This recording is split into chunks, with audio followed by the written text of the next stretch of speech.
I built my PC back in 2019 and I have never once overclocked it. Quite frankly, I'm not sure how or if I even can overclock my CPU. But I play more Game Boy games than I do PC games, so it'd probably be more beneficial for me to overclock a GPA. Oh wait, I can do that. You might be thinking, Jake, why would you want to overclock a Game Boy? To get 2 more FPS? Well, it's not quite the same as overclocking a PC. Instead of getting more performance, we'd be speeding up the game like a fast forward button on an emulator. Game Boys have what's called a timing crystal or a crystal oscillator that keeps it running at a set clock speed. And if we remove that component and install the GBAccelerator, we can overclock our Game Boy to run at a faster speed. This mod will allow us to play at normal speed, 1.5 times speed, 1.75 times speed, and even underclock it to 0.85x. Installing it was fairly easy. If you've installed an IPS kit before and did the soldering, you should be able to do this as it's just double the wires. I say should because you also have to remove the crystal, and that can be a little tricky. I tried to remove it with just my soldering iron, but I just couldn't get it. So I recommend using a hot air gun and a healthy amount of flux to get it off. I'll link my hot air gun down below. It's a little bit cheaper, but it's still kind of expensive to get a new tool for this. So if any of you have any tips on how to remove something like this with just a soldering iron, please leave it down in the comments. I would love to learn how, and I'm sure others would too. After you remove the crystal,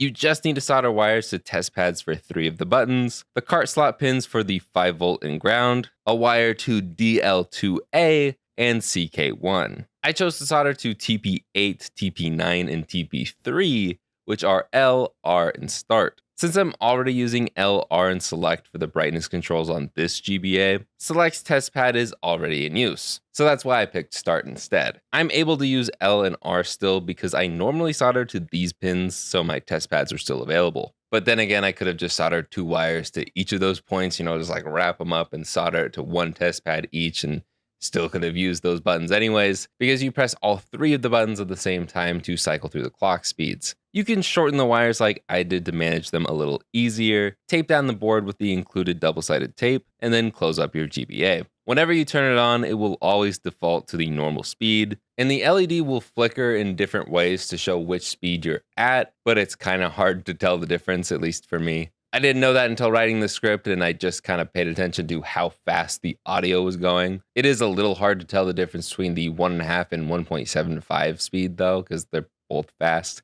So this chart will probably help you figure out which speed you're at. Compared to the rest of the things we're going to talk about, this confusion on what speed I'm at is really not a big deal. But let's go back to the beginning of this video. Why would you want to do this mod? Well, for me, I love playing on original hardware, but playing something like Pokemon without the ability to fast forward can be kind of rough, especially in the games before they added the running shoes. I'm not exactly sure why you'd want to slow it down to 0.85x, unless you're trying to cheat yourself to a better score at something like Tetris when it gets faster towards the end. But then again, 0.85x is not that much slower than 1x. It's been pretty nice being able to churn through these slower parts of Pokemon Ruby like I used to do on my phone's emulator, but there are way more negatives than positives with this mod. For starters, Division 6 claims it's only guaranteed to work with stock Game Boys. It works with the V2 kit I have, but I did not test it on any other kits. I also can't confirm that the glitches I encountered were due to the IPS display,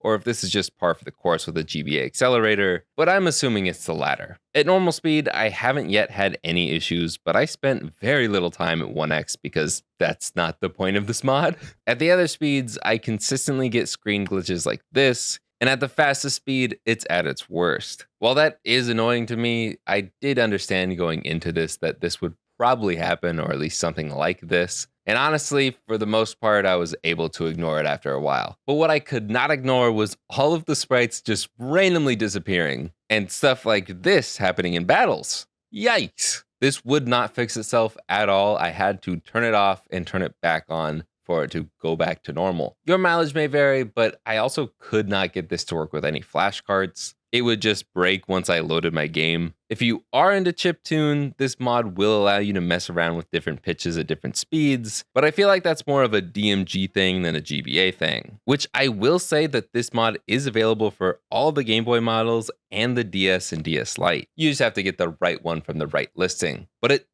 $25 before shipping for something that is fairly glitchy, I'm not sure if it's worth it. Because after shipping, I spent $38.44. I did pay a little extra for priority shipping, but that was a complete waste of money. I ordered this on September 4th. They printed the label on September 21st. It didn't actually get dropped off until October 8th, and then it finally got to me 2 days later. I know now about the slow shipping warning, but if you know you're gonna take that long to ship, please don't have a faster shipping option at all. Also, I was pretty disappointed with the packaging, but you can see me talk about that more in my more in-depth tutorial / walkthrough video over on my second channel, Jake64. If you think you have a good use for the GBAccelerator, you don't mind the glitches, you have the skill to install it, and you think it's worth the money, then sure, why not? Otherwise, it's probably okay to skip this one. But that's about it for me. So like, subscribe, and I will see you guys in the next one.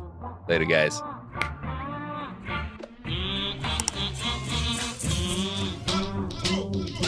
Look, I'm not going to open up and solder this to every single one of my Game Boys. That's going to take too long. I just don't care enough.